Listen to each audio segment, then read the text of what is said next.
Hello guys, welcome back to my channel. तो आज हम एक न्यू BL मानवा स्टार्ट करने वाले हैं। मेरी आप सभी से रिक्वेस्ट है कि अगर आपको ये वीडियो अच्छी लगती है तो प्लीज़ इसे लाइक कर दें। चैप्टर के स्टार्ट में हम हमारे मेन लीड को देखते हैं जिसका नाम की है। वो इस टाइम हमारे सेकंड मेन लीड को स्टॉक कर रहा था, जहाँ पर एक्सीडेंटली उसे ये पता चलता है कि वो एक किलर है। हमारे सेकंड मेन लीड ने उसकी आंखों के सामने एक पर्सन को मार दिया था। उसके ऐसा करने पर कि काफ़ी ज़्यादा घबरा जाता है और जल्दी से वहाँ से भागने लगता है कि कहीं ये मुझे देख ना ले। मगर जब वो भाग रहा था तो हमारा सेकंड मेन लीड उसे सेंस कर लेता है। इस सीन के बाद स्टोरी पास से स्टार्ट होती है। हम एक ऑफिस का सीन देखते हैं जहाँ पर एक पर्सन एक लेडी से बोलता है, हे क्या तुमने सुना है कि आजकल हमारी सिटी में मर्डर्स काफ़ी बढ़ चुके हैं। जिस पर वो लेडी काफ़ी ज़्यादा घबराते हुए उससे पूछती है, क्या तुम सच बोल रहे हो?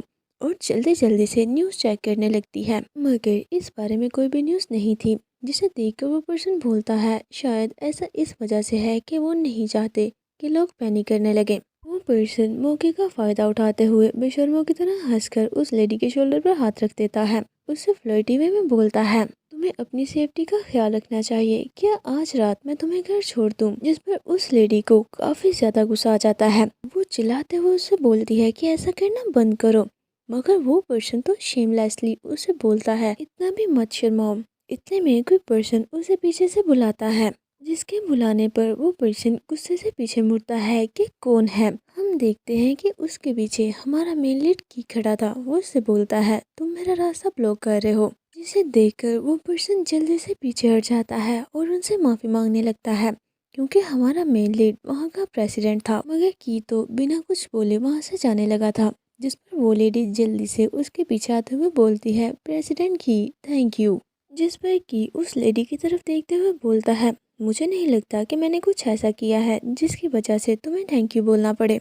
जिस पर वो बोलती है, मगर अभी अभी आपने मुझे वहाँ से बाहर निकाला है। जिस पर की रिप्लाई करता है, चलो ठीक है, अब तुम्हें जाकर अपना काम फिनिश करना चाहिए, ओवर टाइम मत करना और जल्दी कर चली जाना। ये बोलकर वो वहाँ से चला जाता है। मगर वो लेडी वहीं खड़ी प्रेसिडेंट को एडमायर करने लगती है कि ये कितने ज्यादा हैंडसम है। जिस पर दूसरी लेडी भी बोलती है, हाँ तुमने बिल्कुल ठीक कहा, इनके जैसा कोई भी नहीं, ये बिल्कुल एक हाई क्वालिटी प्रोडक्ट की तरह है, मैं इनसे मैरी करना चाहूंगी। जिस पर पहले वाली लेडी बोलती है, क्या पता कहीं पहले से ही इनकी कोई गर्लफ्रेंड ना हो। इस पर वो पर्सन जो पहले उस लेडी को छेड़ रहा था वो काफी ज्यादा चिढ़ जाता है। चिढ़ते हुए बोलता है, ये कोई एंटीक पीस तो बिल्कुल भी नहीं है।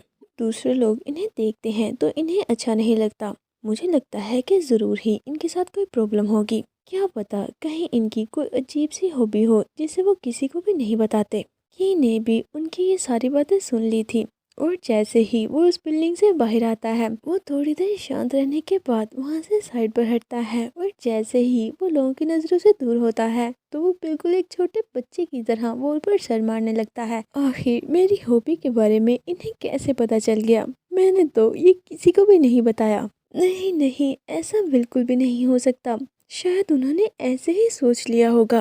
ये सोचकर वो खुद को शांत करता है कि हाँ बिल्कुल ऐसा ही होगा। कंपनी में वो एक कूल और डिसेंट पर्सन बनकर रहता है, मगर इन रियलिटी वो इतना भी कूल नहीं है। उसका एक अजीब सीक्रेट है और जब भी किसी को इस सीक्रेट के बारे में पता चलता है तो वो इस पर बिलीव ही नहीं कर पाते। वो ऑफिस के बाद अपना वेश बदल कर ब्यूटीफुल मैन को स्टॉक करता है। उसे दूर से ही उन्हें ताड़ना अच्छा लगता है और इस टाइम भी वो एक ब्यूटीफुल मैन को ही ताड़ रहा था, जो कि हमारा सेकंड मेन लीड है। हमें हमारे सेकंड मेन लीड के बारे में बताया जाता है जिसका नाम ली चेंग है, जो एक वेट डॉक्टर है और देखने में वो काफी ज्यादा हैंडसम भी है। जैसे ही कि उसे अपने सामने देखता है तो वो काफी ज्यादा एक्साइटेड हो जाता है। वो इस टाइम एक साइड पर झुककर काफी ज्यादा ब्लश करते हुए उसे देख रहा था। वो हमें बताता है, ऑफ कोर्स मैं गे नहीं हूँ और ना ही कोई पर्वर्ट, मैं तो बस ब्यूटीफुल चीजों को देखकर खुद को हील कर रहा हूँ। वैसे कि तुम्हारी हरकतों को देखकर तो ऐसा बिल्कुल भी नहीं लगता। गाइस, कौन कौन मेरी बात से एग्री करता है कि डॉक्टर को देखकर इतना ज्यादा एक्साइटेड हो चुका था कि वो जल्दी से अपना मोबाइल निकालकर उनके पीछे चलने लगता है कि आज तो डॉक्टर बहुत ज्यादा डेजिंग लग रहे हैं। हमारा सेकंड मेन लीड भी सच में बहुत ही ब्यूटीफुल लग रहा था। उसके आसपास बहुत से एनिमल्स थे जिन्हें कि उसने रेस्क्यू किया था, जिन्हें बिल्कुल ठीक देखकर कि मन में सोचने लगता है, ओह ये वही किटन है ना जिसकी आगे की दो टांगे नहीं है, ये तो पहले से काफी ठीक लग रही है। डॉक्टर चेन दोबारा से डिसेबल एनिमल्स को ट्रीट कर रहे हैं, ये कितने अच्छे हैं, ये बोलते हुए वो दोबारा से उनके पिक्चर्स लेने लगता है, मगर साथ ही साथ वो खुद को ऐसा करने से रोक भी रहा था कि नहीं मैं ऐसा क्यों कर रहा हूँ, मैं दोबारा से उनके पिक्चर्स क्यों ले रहा हूँ। वो अपने दूसरे हाथ से उस हाथ को पकड़कर खुद को पिक्चर्स लेने से रोकता है कि सबसे पहले तो मेरा ऐसे उन्हें देख लेना ही काफी होता था, मगर दिन ब दिन तो स्टॉकिंग के सिम्टम्स बढ़ते ही जा रहे हैं, ऐसा करना बिल्कुल भी इलीगल नहीं है। उसके अंदर का शैतान उसे बोलता है कि उसे पिक्चर्स लेनी चाहिए, मगर उसके अंदर का गुड पर्सन उसे बोलता है कि उसे ऐसा नहीं करना चाहिए। वो कभी इवल पर्सन की मानते हुए पिक्चर्स लेने लगता है और फिर गुड पर्सन की मानकर खुद को ऐसा करने से रोकने भी लगता है। इतने में डॉक्टर चेन की नज़र भी उस साइड पर पड़ती है जहाँ पर की छुपा हुआ था, मगर वो उसे देख नहीं पाते क्योंकि इस टाइम वो यहाँ से मुड़कर जाने लगा था और फिर वो एक स्टोर में पहुँच चुका था जहाँ पर वो ढेर सारा एनिमल फूड बाय कर लेता है। फिर सब कुछ ले जाकर काउंटर पर रखता है कि इसे पैक कर दो, जिसे देखकर कैशी थोड़ा हैरान हो जाती है और उससे पूछती है, इतना सारा पेट फूड, क्या मैं पूछ सकती हूँ कि आपके पास कितने एनिमल्स हैं? पर की रिप्लाई करता है, मेरे घर पर तो कोई भी एनिमल नहीं है, मगर ये सब कुछ वाइल्ड एनिमल्स के लिए है। क्योंकि ये बात सुनकर वो लेडी उससे काफ़ी ज़्यादा इम्प्रेस हो जाती है, मन में सोचने लगती है कि ये कितने ज़्यादा हैंडसम और लविंग पर्सन है। वो ब्लश करते हुए बोलती है, चलो ठीक है फिर मैं आपको फ्री मेंबरशिप कार्ड दे रही हूँ। कि उस लेडी के ऐसा करने पर बहुत ज़्यादा खुश हो चुका था। वो मन में सोचता है, जब कोई आपकी तारीफ करता है तो आपको बहुत अच्छा लगता है। चैन को देखना भी मेरे लिए ऐसा ही है जैसे मैं उसकी तारीफ कर रहा हूँ। मैं खुद को रोकना चाहता हूँ मगर मैं ऐसा नहीं कर पाता। मुझे बस उसे ठीक से फॉलो करना है और अच्छी अच्छी चीज़ें करनी है। जब तक मैं अपने अंदर के बीज को नहीं जागने दूंगा तब तक सब कुछ ठीक रहेगा। और मुझे एक फ्री मेंबरशिप कार्ड भी तो मिला है। ये सब सोचते हुए वो काफ़ी ज़्यादा एक्साइटेड होकर चैन की क्लिनिक की तरफ ही जा रहा था, मगर क्लिनिक इस टाइम तो बंद हो चुका था। वो डोर के सामने खड़ा होकर सोचने लगता है कि मुझे अच्छे से याद है जब से मैंने चैन को देखना स्टार्ट किया है तब से लेकर अब तक उसने बहुत से एनिमल्स को रेस्क्यू किया है। एक छोटी सी बारिश में भीगती हुई किटन जिसे कि लोगों ने अबंडन कर दिया था, एक कैट जिसकी एक आंख नहीं थी, एक डॉग जिसे स्किन डिजीज थी जिसकी वजह से उसके सारे बाल झड़ चुके थे, और इसके अलावा भी बहुत से एनिमल्स जिसे कि लोग अपने पास रख लेते हैं और बाद में वो उनकी ठीक से परवरिश नहीं कर पाते। और कुछ ऐसे भी हैं जिन्हें कि डिजीज की वजह से उनके ओनर्स ऐसे ही कहीं पर छोड़ जाते हैं। वो उनसे किसी न किसी तरह बस छुटकारा पाना चाहते हैं और इन द एंड वो उन्हें यहाँ छोड़ जाते हैं। वो उनके मेडिकल एक्सपेंसेस अफोर्ड नहीं कर पाते या वो करना ही नहीं चाहते। ऐसे पेट्स जो सीरियसली इल होते हैं उन पर $1000 भी स्पेंड करना पड़ सकते हैं, इसीलिए वो इन्हें ऐसे ही अबंडन कर जाते हैं। जी एक रेस्टोरेंट में बैठा कॉफ़ी पी रहा था। वो रेस्टोरेंट वेटनी हॉस्पिटल के बिल्कुल सामने था जहाँ से वो डॉक्टर चैन पर नजर रखा करता था। ये बिल्कुल सच है, जब हम एक डॉग बाय करते हैं तब हमें वो बहुत ही लवली लगता है, इसी वजह से हम उस पर मनी स्पेंड करते हैं, मगर जब हमें उन्हें ट्रीट करने की बारी आती है तो हम ऐसे ही उन्हें फेंक देते हैं। मगर सबसे सरप्राइजिंग चीज़ तो ये है कि उसे इन सब चीज़ों से कोई फर्क नहीं पड़ता कि उसके डोर पर कौन सा एनिमल है और कितना ज़्यादा सफ़र कर रहा है। वो बिना कंप्लेंट किए पैशनेटली उन्हें अच्छे से ट्रीट करता है और साथ ही साथ उन्हें अच्छी क्वालिटी का फूड भी प्रोवाइड करता है। पहले पहले तो इतने बीमार एनिमल्स को देखकर मुझे ये लगता था कि शायद ये जिंदा बच नहीं पाएंगे, क्या सच में ये रिकवर कर भी पाएंगे। एंड कैट वो बिल्कुल ठीक हो चुकी थी और वो डॉग जिसे स्किन डिजीज थी उसकी बॉडी पर अब कोई भी हेयर नहीं बचा था, क्योंकि वो सारे एनिमल्स बहुत अगली लगते थे सिवाय छोटी सी कैट के जिसे कि पहले फीवर था और अब वो भी बिल्कुल ठीक हो चुकी थी। चैन को उस कैट को फीड करवाते देख रहा था, जिसे देखकर वो काफ़ी ज़्यादा एक्साइटेड हो जाता है कि ये दोनों कितने ज़्यादा क्यूट हैं। पहले पहले तो बस उसे चैन का फेस ही अच्छा लगता था, मगर स्लोली स्लोली अब उसे चैन की ये साइड भी काफ़ी अच्छी लगने लगी है। वो डॉक्टर चैन को देखते हुए हमें बताता है कि चाहे जो भी हो जाए मगर मैं उससे अपनी नजरें नहीं हटा पाता। वो हर रोज छुप कर डॉक्टर चैन को उन एनिमल्स के साथ खेलते हुए देखता था और यही उसकी डेली रूटीन थी कि मैं तो एक इनक्रेडिबल फॉलोअर हूँ। ये सोचते हुए वो फूड को वहाँ रख कर चला जाता है। के बाद हम की के अपार्टमेंट का सीन देखते हैं जहाँ पर वो डॉक्टर चैन की पिक्चर को वॉल पर लगाते हुए सोच रहा था, इसमें मेरा कोई भी फॉल्ट नहीं है, और ना ही ये कभी मेरा फॉल्ट था। ये सब कुछ तुम्हारी गलती है। तुम इतने ज़्यादा हैंडसम और काइंड क्यों हो?